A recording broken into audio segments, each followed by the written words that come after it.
Hey there, Titans! Welcome back to another Titan Academy video. Today, I will show you how to configure the Parameters tab of the SmartV setup. So as you can see, I'm in the middle of configuring SmartV on my project here, and I've reached the Parameters step. Here, we can configure two things. Firstly, we can configure an access control parameter. We will cover this in the access control section of this course. In addition, we can add our own custom parameters. Parameters allow us to pass any field from our logged-in object back into variables in our project. So let's pass my first and last name into two variables that are already set up, fname and lname.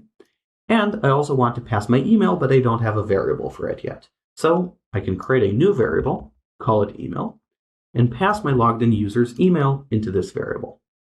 So now, if I click on Generate SmartV Login, we have SmartV all configured. In addition, I have debug mode on so that we can view the parameters after we log in. So let's save our project and go to preview. And you can see it's asking me for my email. Hit continue. And in a moment, I should receive a 2FA code. And once I log in, if we go to debug, you can see all three of my variables have my first name, last name, and email. And that's how it's done.